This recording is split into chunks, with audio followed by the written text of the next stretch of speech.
Hello, everybody. Welcome to another exciting episode of Jimmy's Jambox. We're here. We're back at it again, and we're going to get on into it. But before we do, as always, please make sure to like, subscribe, push all the buttons, do all the things. You know, I don't know what they are, but you do, and I trust you. And with that being said, here's a quick word from our sponsor. Pumpkin Spice, an all-new take on a classic chai. Robust and seasonal with organic black tea, ginger, nutmeg, allspice, and real pumpkin. The Brothers Apothecary. Fine teas and remedies. All right, thank you all so much for watching. Again, shout out The Brothers Apothecary. Go click the link below. Check them out. Guarantee you're going to like it. But with that being said, let's go ahead and get on into it. Here is today's guest. Howdy, how goes it? SADBOISAM here. Hello. Thank you so much for joining us. Thanks for having me, dude. Yeah. Why don't you tell us a little bit about where you're from, what you do, give us that like Tinder profile of your involvement with music. I'm originally from Los Angeles, California. Born in Inglewood, grew up in Gardena. Okay. Started music around probably 10th grade, so that's like 2009, 2010, roughly. And ever since then, kind of just like sprouted from there, started taking it more serious as the years kind of came up and went by. Oh, yeah. Yeah. And what got you into it initially? I lived with a friend. His name was Johnny. Played really good guitar. I wanted to learn guitar. He ended up joining a band, and I was like, I want to join a band. Started going into that rabbit hole. Did that for some years, or not that band particularly for some years, but started doing that. Started joining other bands, trying out, and it was just like, man, I love this feeling. I love the idea of it. I want to express myself more. Was probably really shitty at it at the time, but it seemed like a really cool thing to do. And I was just like, you know what? I listen to a lot of music. I love a lot of artists. Let's see if I can do this. Oh, yeah. So, yeah. Oh, yeah. Do you play any instruments? I play guitar. I just started dabbling more in bass. Okay. And I can keep a steady beat on drums, but I'm no drummer. Fair. Yeah, I started on bass myself kind of around the same time. And then I started doing literally anything I could. Just kind of like trying to pick different things up. Yeah. I'm good at this. I'm good at this. Not so good at this. Yeah. It turns out I'm good at drums. I can't do anything on guitar. Even though I'm pretty okay at bass, but I can't do anything on guitar. Yeah, I've been told I have piano fingers. I don't know what that means though. I've never really. I think they're just long. I think that's what it comes down long, to. Maybe thin. Too, yeah. So okay, that makes sense. You seem like you have good posture, so you probably sit really up correctly. Bad posture. Really bad posture. No, I feel that. Yeah. Well, hey, if you can avoid it, don't get into piano if you don't have to. I that was the very first instrument I was told to play, and it was like I just couldn't sit still for it. I did have it for a class in high school. They did say I get really distracted. They put me around a lot of girls at first, and that tends to happen. But I was into it. We just didn't learn anything outside of like maybe the 5 songs that we learned. It felt like, and because like, Mary had a little lamb, right? Some pretty basic things. Yeah. Then we learned Clocks from Coldplay, and I was like, that's pretty cool. Oh yeah, that's a real song, right? Yeah. We're gonna jump into more, and then we didn't really do much after that. That's how it happens. Then they shut down the class. So oof, yeah. That actually, I always forget that one of my first instruments was technically violin, but then that happened. Yeah, that was in like first grade though, and same thing. They got rid of the program thereafter. See, like they just won't upkeep the art and music programs. It's yeah. But you know, I guess we're still out here and we're still doing it. Still pushing it, man. It's those little things that motivate. Hell yeah. And then just going through a couple more of the foundation questions. This next one, it's one we ask early, it's one we ask often, and it's definitely a crowd favorite. What was the first album you ever bought with your own money? Damn, that's a tough one. Does digital count? Yeah. Okay. I believe it was a Dance Gavin Dance album. Not sure okay. That's a name I haven't heard in a while. Okay. Yeah. Yeah, I think it was... I was really bitter when the singer went over to Skylit Drive. They've had so many different vocalists too. Like, it's crazy. So yeah, but after the singer from Dance Gavin Dance took over, I was like, it's not the same. But I think it was maybe their album with the late, fuck, which one was it? It was Acceptance Speech. Acceptance Speech was the first album that had Cillian on it. It was a completely different feeling, and I was like, man, this is crazy. They've become more produced. This is such a like crazy band. I just want to like finally support. And Yeah. it was first album buy right there. Hell yeah.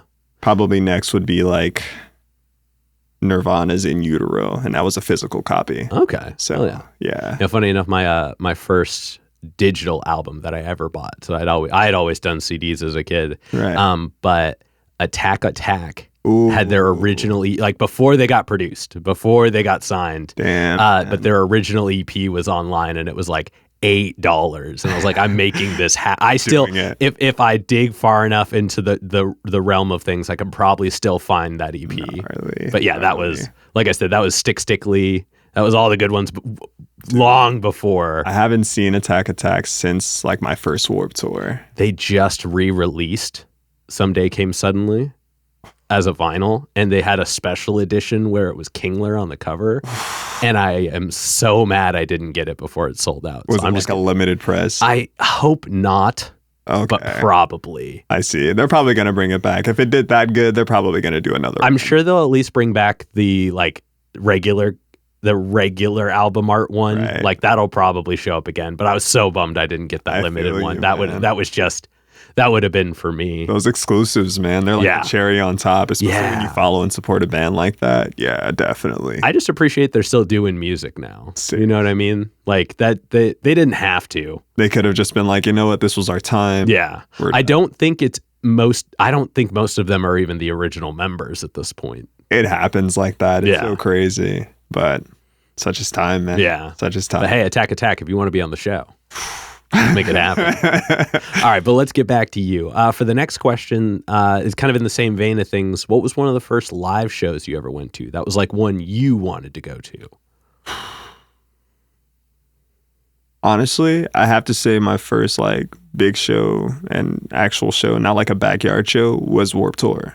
Okay. And that actually changed my perspective and how I looked at like hardcore, post-hardcore, because at first it was something that I didn't really think I can get into. And I liked rock, don't get me wrong, but I think I just had like a different palette for it at the time. Yeah. And then that was when like on the drive there, my friend was like, you got to listen to this band and this band. I'm just like, all right, cool. But like, we're going to see them. You want to like hold off? And it's like, nah, dude, you got to hear this because like, you're not going to believe that they sound like this live. And I was like, all right. I'll bite the bullet. Let's go. So we did it. I think I ended up seeing, oh, wow, actually, no, that reminds me. My first album wasn't Dance Gavin Dance. I bought a physical copy of Mice and Men's The Flood. Okay. And that was my first physical purchase. Hell yeah. Wow, okay. Thank you for bringing that memory back. Yeah, of course. I seen Attack. I seen A Day to Remember. I seen Dance Gavin Dance with Johnny Craig. So it was like the smooth R&B vibes. And I was like,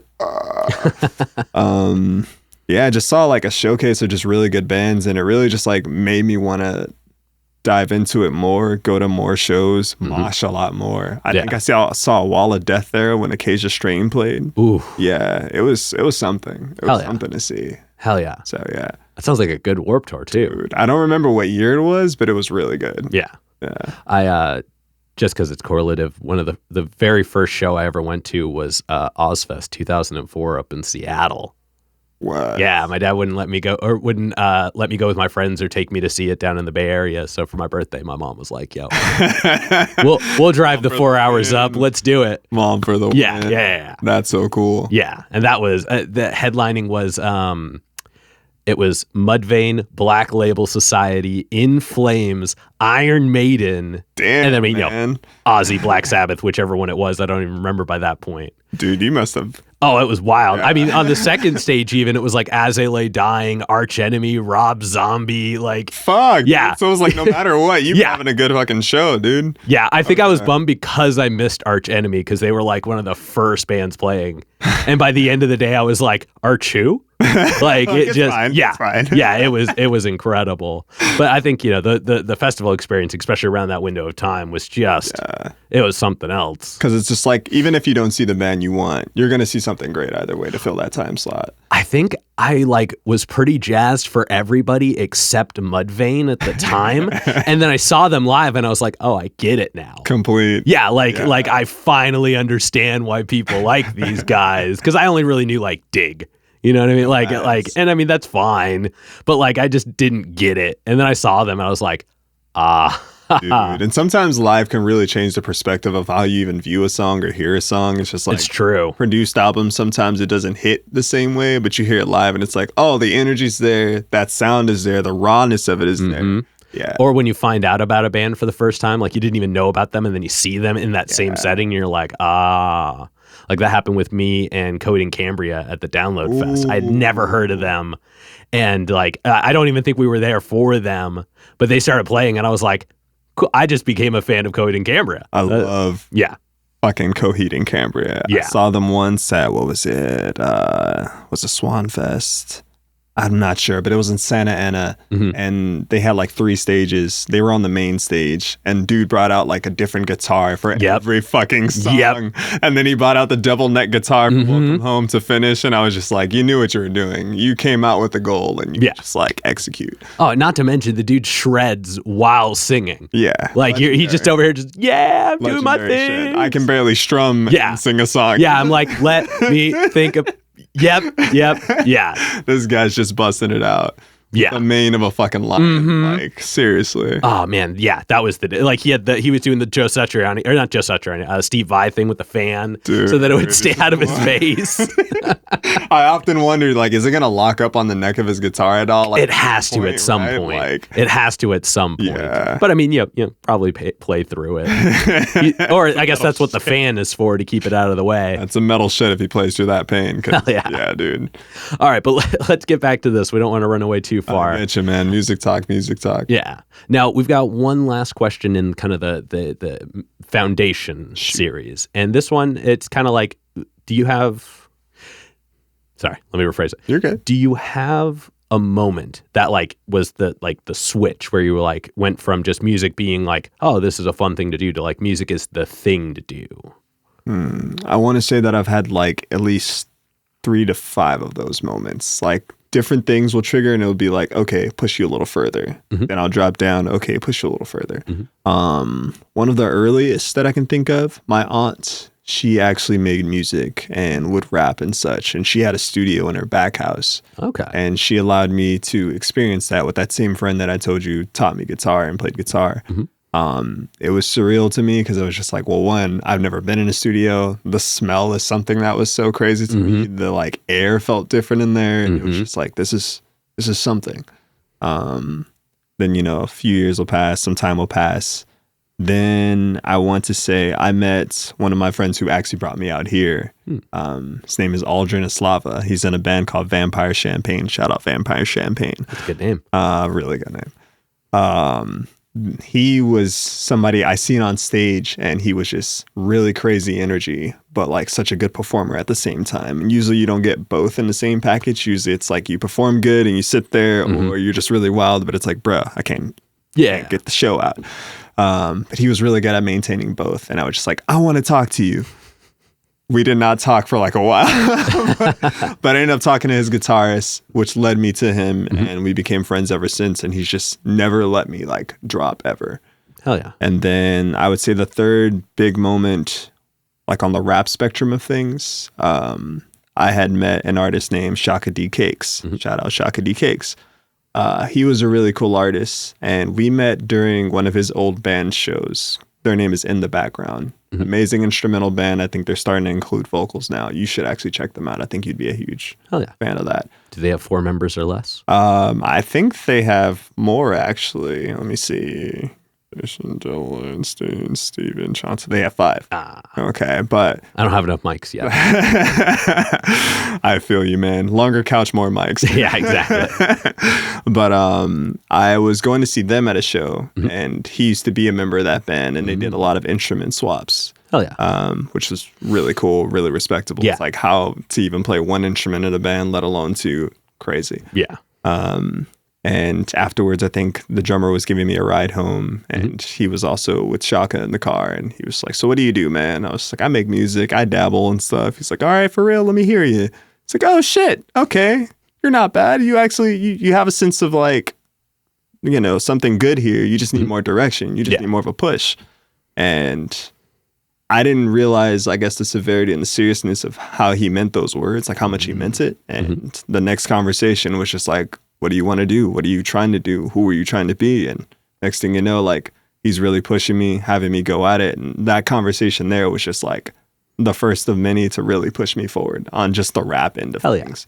And he really helped me understand who I was, even just as an artist. So those 3 moments I would say are the highlight. I'm sure there are more in there, but those 3 are kind of the top. Hell yeah. Yeah. Hell yeah.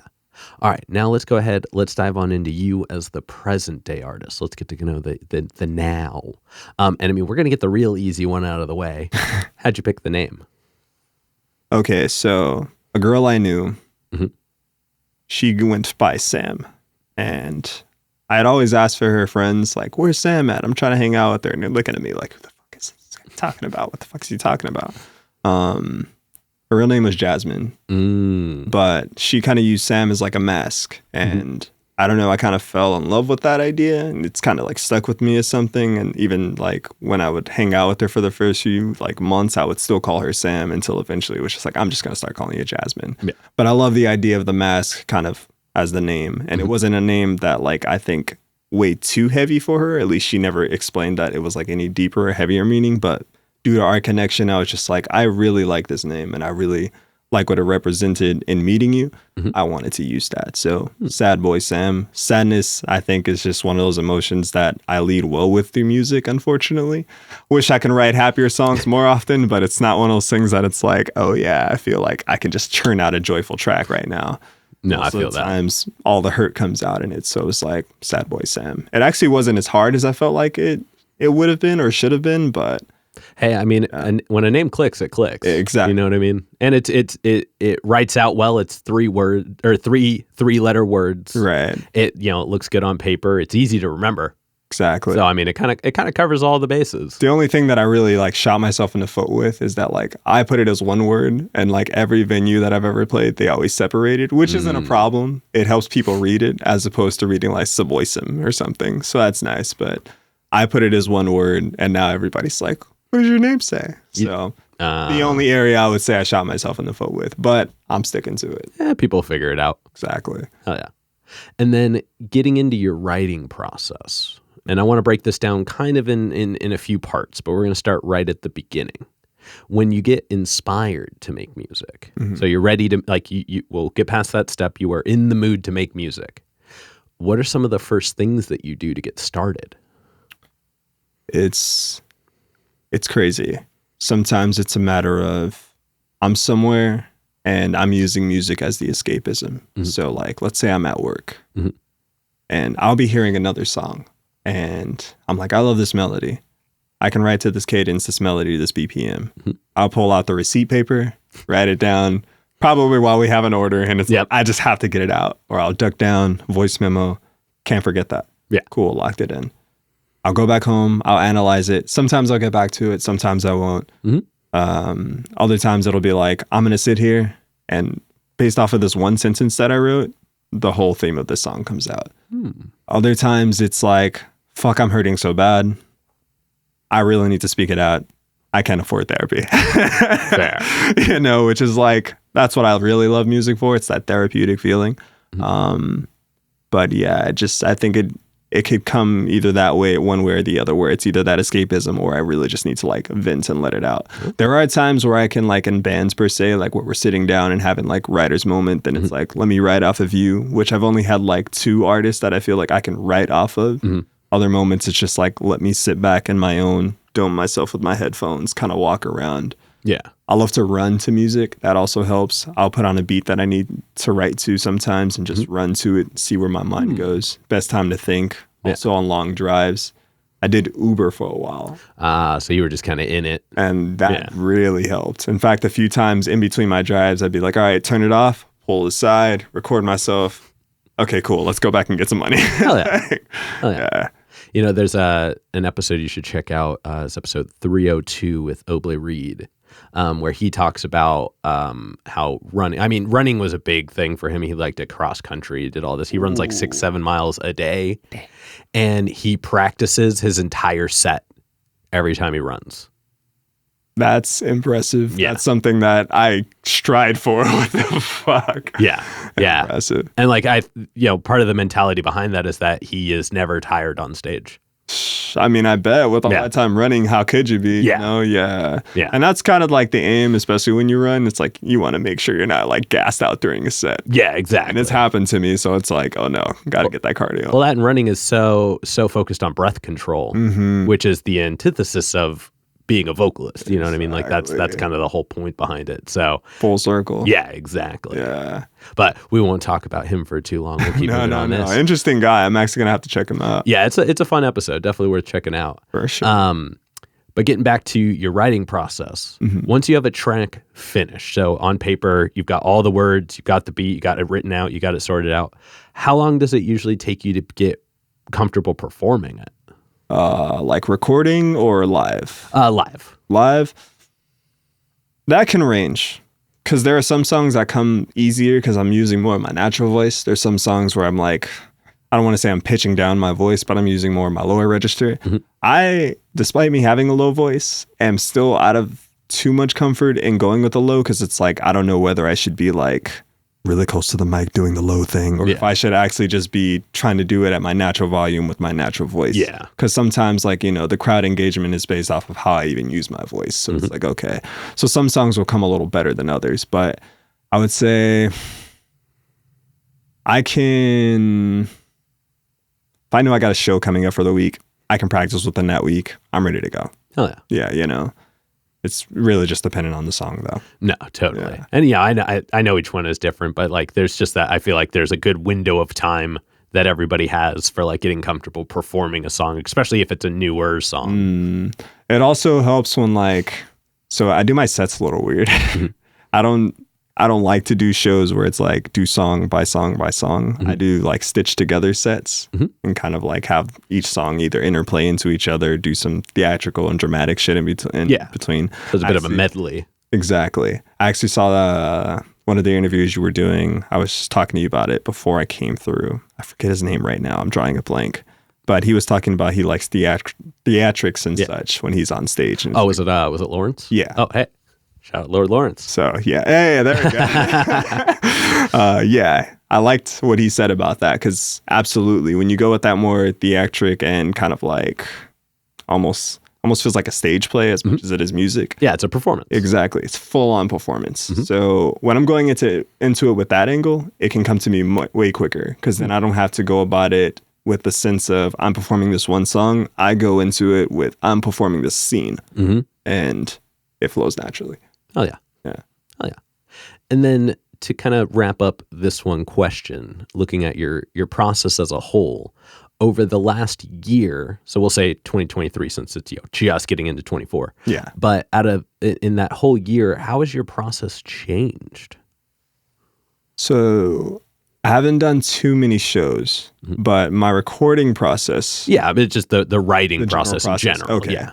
So my writing and recording process, I would say, has shifted drastically from the last few years, especially because I've worked more. I've been trying to work more outside of the box from what I'm normally used to doing.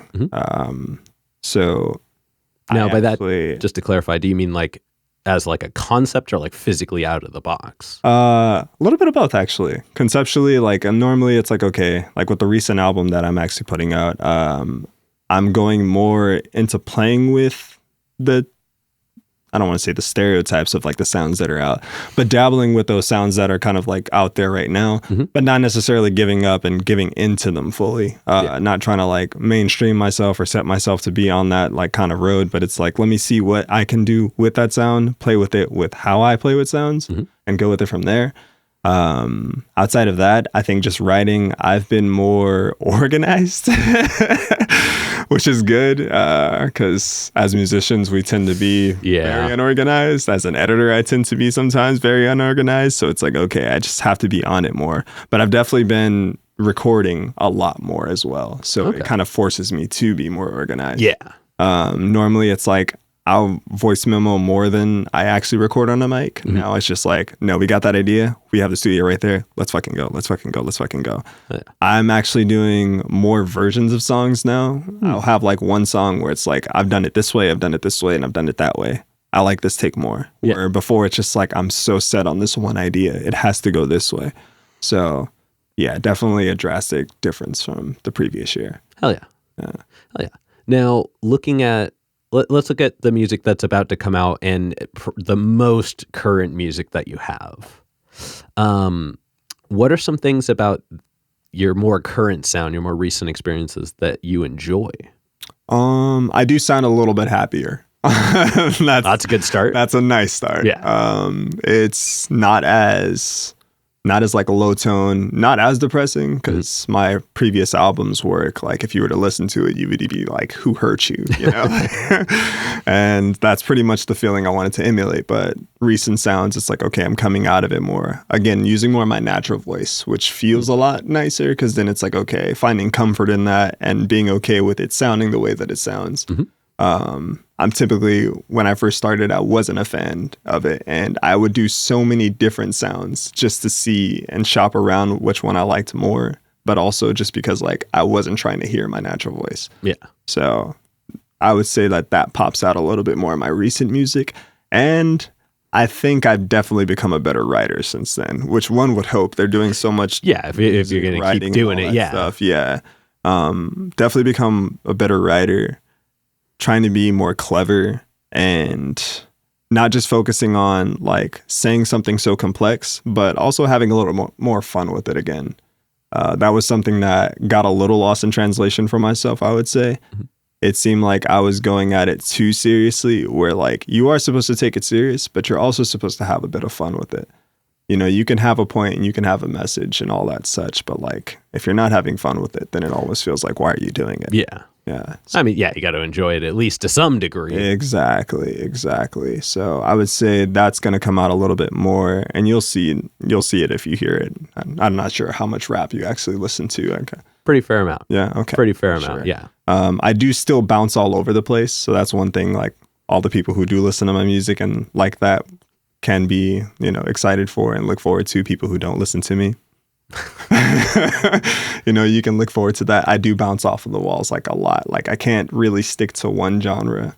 So I don't think there's anything wrong with that, especially now in modern music. I think it's so inclusive and expansive, and it's even hard to like nail down a genre these days. Exactly. Yeah. I'd rather just see like this sound is actually cohesive with this sound, and this sound is more cohesive with this sound. So yeah, like I've done something on like a Latin nylon guitar song, and it's just like typically I didn't think I could actually do something like that. I've dabbled with a little bit of auto-tune, not so much to where it's like my whole sound is now auto-tuned, but it's like, let me see what I sound like with it. Let me see what I can throw into that.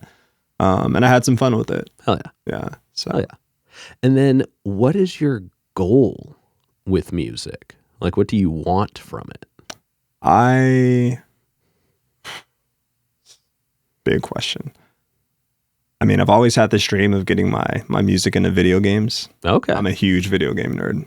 So like I recently, I don't know if you know about the game Cyberpunk. They had a contest that I was like way late on. Apparently you can upload your music for a contest to see if you can get onto their new radio station that they were adding to the game. Oh, cool. I think they chose like 11 or so artists that they put on there.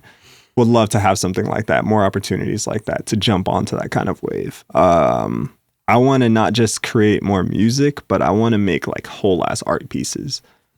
You know, like I want to take the visuals to the level that the music is so cohesive. Cause like I get it. Sometimes we make that music video that it's just like, yeah, we just put some shit together. We wanted to promote it. We wanted to throw it out there. Yeah. But no, I actually want to get into the idea of tying it in more and more, or if anything, expanding the story and making it more of something that can like go into more light of what the song can be about, or just the world of the song.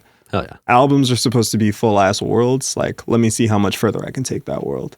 Fair. I miss what artists used to do with like, let's see if we can make like, I've seen like a few artists do like comic-y kind of stuff and like concept albums. Exactly. Yeah. But like taking that just to a whole further step is something I want to do. I mean, that's definitely that. I mean, Coheed and Cambria does that in spades. When I was in my old band, Smooth Talk. Gnarly. I love that poster, by the way. Thank you. Yeah, I did all the band design stuff. But when I was in that band, we had an approach where we had things we called songs and ones we had that were called storyline songs, where we had created these characters like in the realm of Smooth Talk. So like when we were on stage, these characters were who we would like tell these stories of. But they were like, essentially we were narrating an experience, and every other album we were going to put out a comic book that was those songs. And then every 3 comic book albums, we were going to re-release it with just the storyline songs. That's so cool. And like a full book. So that you could follow along, essentially, kind of like, how like Daft Punk did with 5555 Interstellar. Exactly. And so that concept is definitely in the realm of concept albums, for sure. So eventually, like, that would be the goal long term. Yeah. And even taking like a part of that and bringing it into the live aspect, and somehow bringing the live crowd into that story itself. Oh, yeah. So yeah, going very like gorillas with it almost. Exactly, dude. Exactly. Which actually, it was the last episode, so it was F.H. Ronan. We were talking about, or was it F.H. Ronan? It was one of the people I interviewed today, because sometimes these happen at the same time. But we were talking about the Sphere, like the one in Vegas. Oh, the new one that they built up, right? Yeah. And then we were talking about how, oh no, it was Gemini. There we go. We were talking about how like the visual aspect of a live performance is really going to change a lot in the next like 5-10 years, especially because I mean like the Sphere just makes it obvious that people could have been using IMAX theaters the whole time. Dude. But then what about augmented reality? So not like VR, but like, the ones where it's like you could see the stuff and regular life. Yeah, like what happens when that becomes an aspect of live music? Seriously, man. Yeah, so like instead of like these $1 million lasers coming out of the you could have stuff that's happening like in front of you that was programmed by the performance. Digital characters, whole ass environments. Yeah, like could you imagine if Gorillaz was untethered? Like they could just be anywhere that you looked anytime. Right. Yeah. That would be a crazy aspect, especially knowing them and their characters and how insane that they can pull off certain things that they do. Yeah. Yeah. Well, not just that, for the people who are like light sensitive, there can be a filtered version that doesn't have quite as much of that. Or if you need to like take it off because it's too much, you just changing the game. Yeah. Yeah. So that's just, that is a concept that I think we're going to see a lot more of. Like I said, like the next 5-10 years, I really feel like. I can definitely see it coming, man. It was already like, and I know you said like the VR thing, it was mind blowing to even see that kind of happen. I remember Childish Gambino did a concert that was fully in VR. You can look it up on YouTube and just like see around everything. And it's just, damn, like, it's crazy to think that like they've taken it that far to where now it's just like you don't just have to look up a YouTube video and feel like, oh man, I'm all right, it's pretty cool. I get to see like an idea of it's like, no, you get to actually feel to some amount there. Yeah.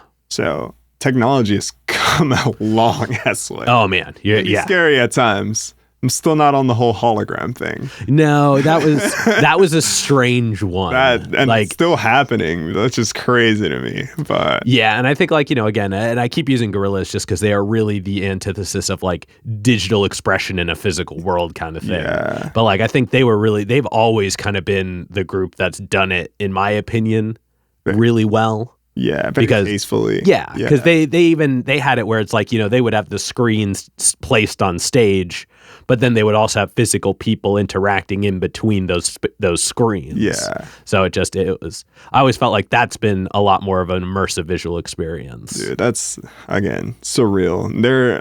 They're ultimately the pioneers of like the whole NFT artist thing too, which is starting to happen. I'm starting to see also. Yeah. And it's a little cringe because it's just like, all right, are you trying to be Gorillaz or are you doing your own thing or, kind of thing? And why sell along NFTs with it? Yeah. I guess I'll never buy into that space, but. I mean, it works for some people. Right. But I just see like so many people like growing off of just the Gorillaz concept alone. Yeah. And now they're going into their own territories with it. It can turn into something really great. It can turn into something really bad. It's the Wild West as far as I'm concerned. Yeah. And, I think eventually it'll be so different anyways. This is just a step along the way. Exactly. You're going to have a few steps along the way. Exactly. Yeah. All right, now we've got one last question to go in the main portion here. Let's knock it out. And this one is definitely the densest question in the interview.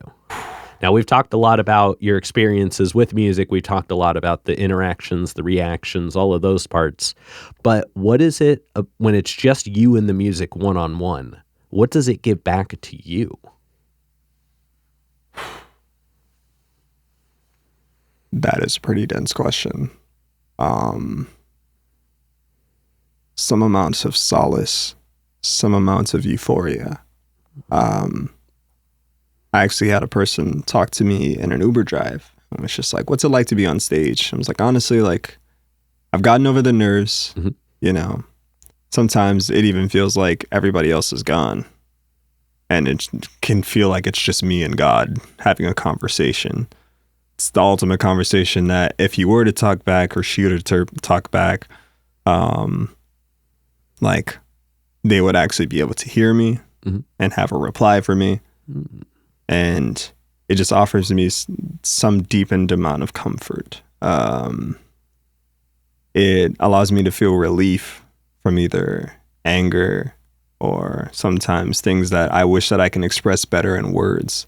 Sometimes I feel like I actually can't talk to people as well as I can write a song, which is something I'm trying to work on. Like, I know I'm there, but I'm not socially always there. So it's like, all right. Yeah. But through a song, I can tell you a million ways of how I love, like, or hate you. So it can come out way easier for some reason. And whether I'm using simpler words, complicated words, whatever rhythms, it can just come out so much better.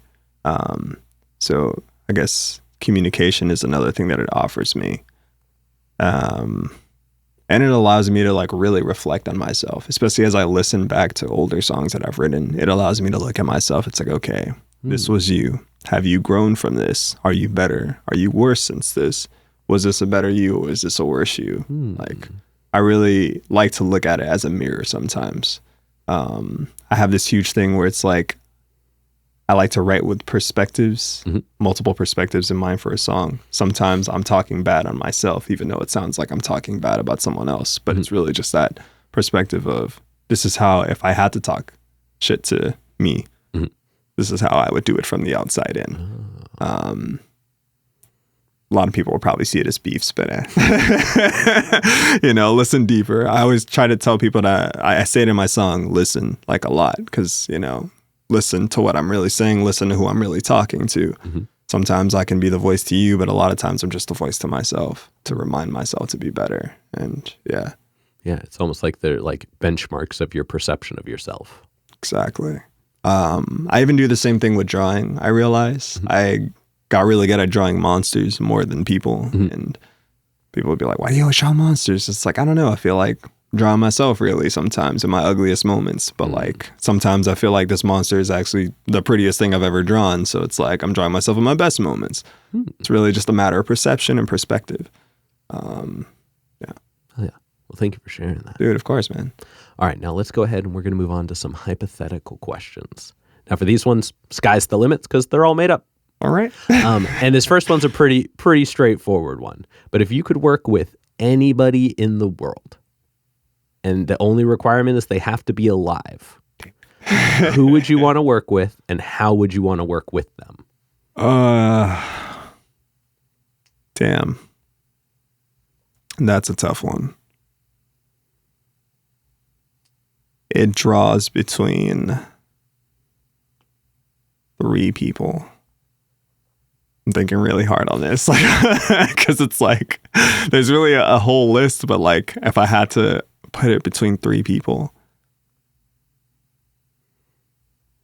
Kendrick Lamar, and honestly, I really just want to be in a room with him. Like, to be honest, like, it doesn't even have to be some, let's do music. I just want to talk and hear the guy's mind. Yeah. Andre 3000. Or Childish Gambino. Childish Gambino's mine every time. Like, that he's such an interesting person. Exactly. But now I wonder what would happen musically if all 3 of those people were in a room together. Because who would be more embracing of Andre 3000's flute approach than Kendrick and Gambino? Right. Who would have more enticing lyricism than Gambino over a Kendrick beat with Andre's input? And who would have more fun making a beat and then going ham sandwich on it himself than Kendrick with Gambino and Andre? I ask myself these very questions, dude. And the only other person that I would probably rotate on that list would probably be Kanye West. Like, yeah. And to be honest, it'd be the same fucking question. Yeah, exactly. You could just install that same format just all 4 ways now. And they're all insane. They're all crazy to a degree. Like, as far as their artistry, they're all a little bit insane to take them to the lengths of how they push their artistry. Like, yeah. Andre 3000, like, and I'm so sad because I do get why he says he doesn't rap anymore, but like, it really saddens me. I very much so understand, but it's like, fuck that. Please, I'm begging you. No, I mean, I've said this before on a previous episode, so I won't dive too far into it, but I have to respect his stance because he is such an iconic individual in the world of the music that he created. Seriously. That to be willing to admit such a vulnerable statement, like a soul-crushing statement to a lot of people, seriously, to like own that and just be like, this is just my reality. And I feel it. I think it's like the selfish consumer in me that just wants more to eat. No, everybody wanted another Andre. It's like, but again, I respect the stance because at the end of the day, I don't want you to put out something that it's like, I just put it out because you guys asked for it, as opposed to I was really feeling this and I had something to say. Yeah, I definitely get it. And he is a true artist. Yeah, he has never held back on the realities of how he feels about his art. Very much so. So I think that it is, as much as the world didn't love the album, he gave the world everything he could. And that is all he's ever done. So I think he stayed true to himself in that one. And I can respect that. I couldn't have said that better myself, dude. Yeah. Honestly. Yeah. Good hypothetical though, man. Honestly, like I think about it a lot. Especially in the sense of like, it wouldn't just be a music thing. Because Gambino's like, well, we can do this at a show, or we can take this into video games. We can do something movie and theatrical with it. And Kendrick's just like, and I've actually seen Kendrick act, and he's pretty good at it. I didn't know what to expect. Yeah. I've seen Andre 3000 act. So it's like they can take this so much further than it just being music into that whole realm of, like I said, making whole ass worlds out of an album or something. Yeah. It would be pure insanity. Oh man. Yeah. To be a fly on the wall in that room. I think the biggest artist in the world would actually be taken down for one day on streams or something. Whatever revenue, Spotify, Apple Music, whatever streaming platform you use would be taken down. If they live streamed it, they'd break YouTube. Exactly. Yeah. Oh, man. Oh, yeah.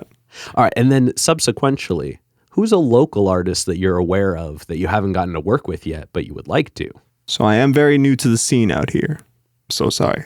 I'm very new, but I actually seen through one of your interviews, Real AF. And I listened to his music, and I was just... Shout out Real AF. I really want to work with this guy. Hell yeah. And if you're out there listening, I really want to work with you, man. Like everybody add him in the comments. Let's make that happen. Please add him in the comments. I need him to see this. But yeah, he just has such a nice sound, very grunge inspired, I can tell, but also very so much himself without it just being like, well, this is the sound you do. Like it's very so much like him, and I can feel that in his music. I love music with a lot of feeling. There's a lot of substance behind it, and I want to see what his creative process is at the same time. See what I can both learn from him and also share with him if we work together. Oh yeah. So yeah. Oh yeah. No, I support that. I think that'd be a great team up for sure. Thank you. And then for this next one, as I said before, sky's the limits. But if you could perform anywhere in the world and you wouldn't have to worry about crowd access, building stability, power, guaranteed best lineup, guaranteed best show, and it doesn't have to be a venue. It could be anywhere. Anywhere in the world? Where would you want to perform? Oh man.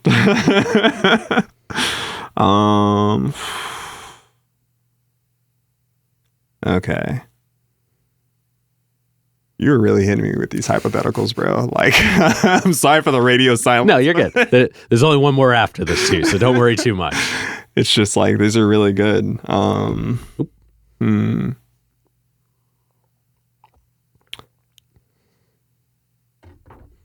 I would like to perform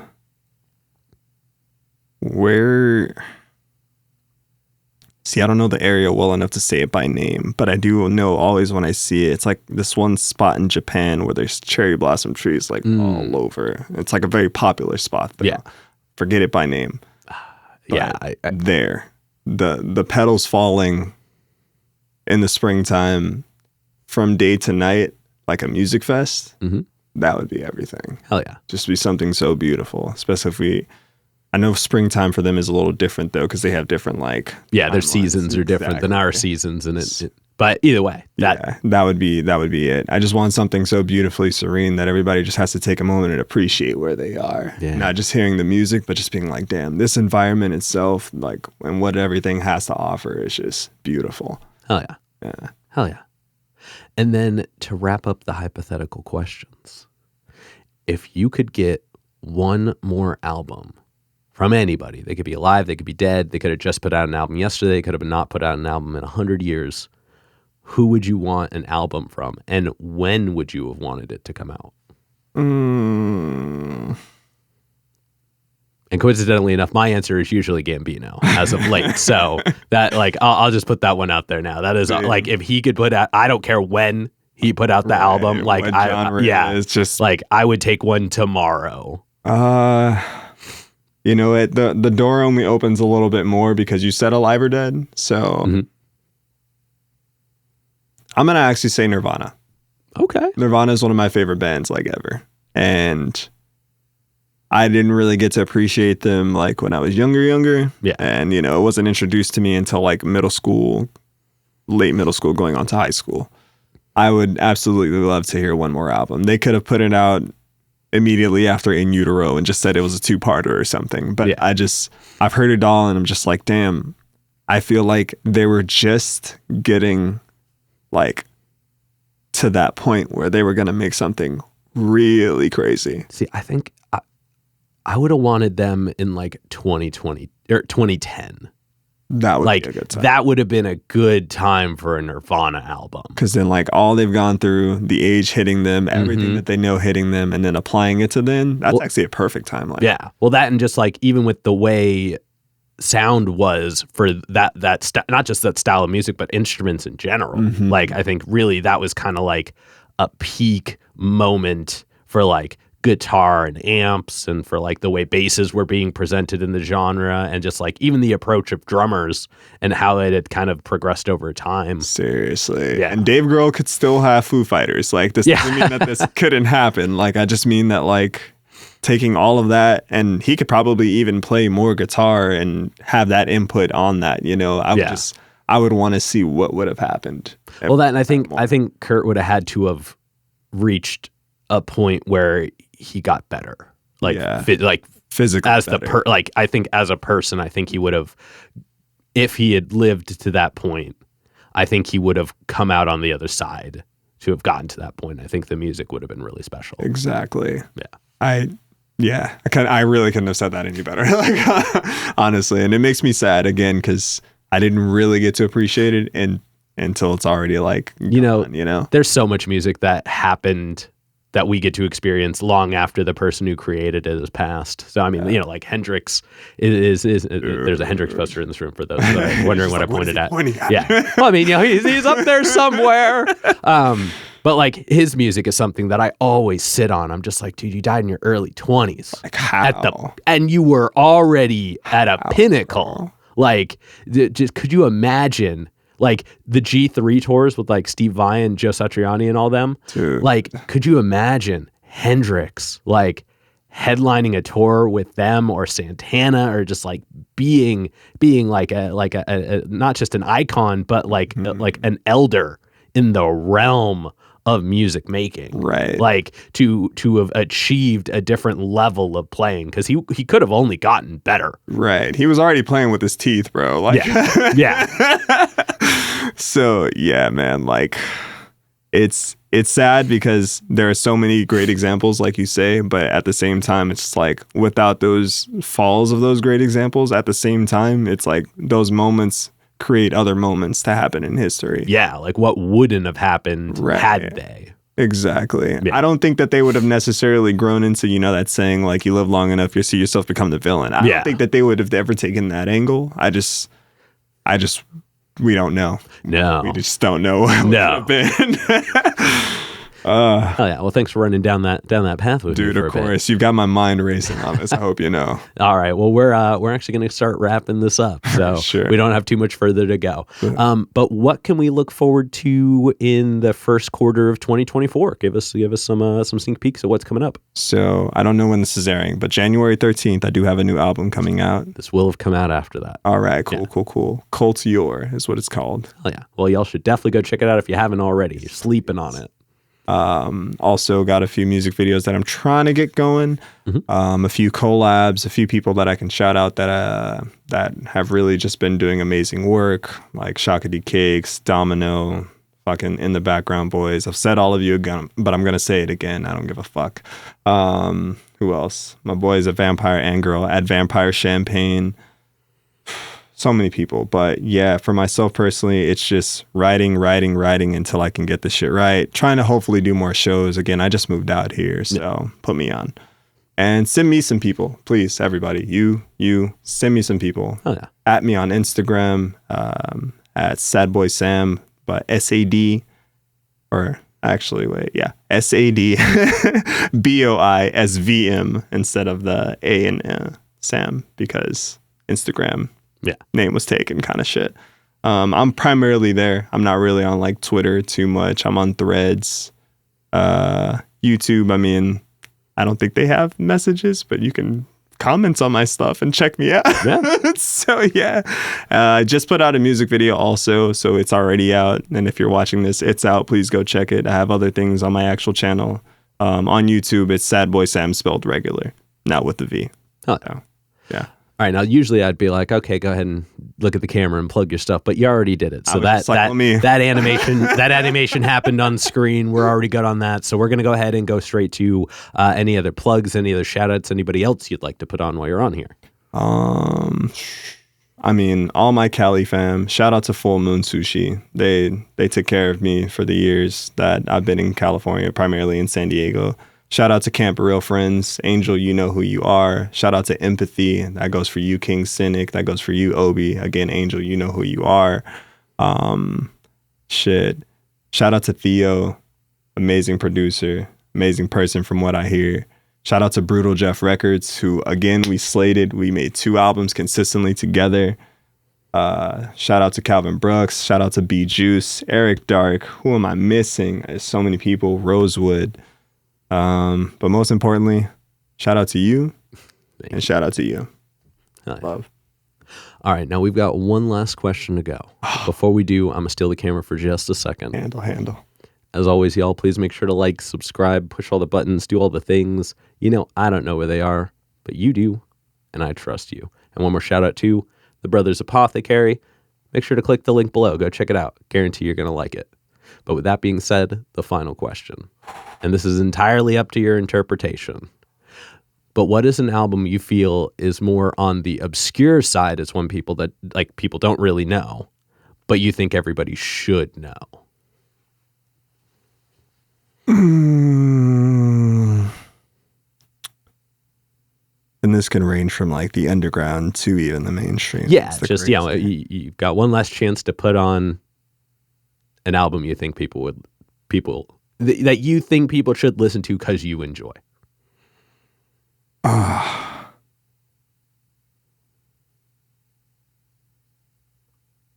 You're killing me, man. Actually, I keep trying to think of one in particular. So while you're doing that, I'm gonna look it up real fast because I almost know what it's called. No. Roadhouse 2 by Alan Raymond. Everybody go listen to Roadhouse 2 by Alan Raymond. It's such a cool album. Let me see. It's actually what I'm going to be listening to after this now. So, unless your suggestion's way cooler, which I'm sure it will. I'm always caught between like this, that. Yeah. But you know what? I got to give it to my boy. I got to give it to Shaka D Cakes. It's going to be Thunder Squadron. I'm not going to pronounce that last one. You're going to hate me for it. I know, homie, but I couldn't pronounce the word when you've actually typed it out, but you can see it on camera. It is that one by Shaka D Cakes. Oh, yeah. But I'll pass it to you afterwards in passing. But Thunder Squadron by Shaka D Cakes. Hell yeah. Really good piece of work. And it's not even a full album. It's an EP. And he's got more coming on the way. So if I'm going to shout out anybody, it's going to be my Thunderbolt brother. Hell yeah. Yeah. All right, we're going to go ahead and wrap this up. Thank you so much for joining us today. Dude, thanks for having me. I know I talk really all over the place, so I really appreciate your patience. This was a really fun interview. Thank you, man. And this has been another exciting episode of Jimmy's Jambox. I'm Jimmy. And I'm Sam. And we're signing off. Later, y'all. That's a wrap. This is not a podcast. This is a show.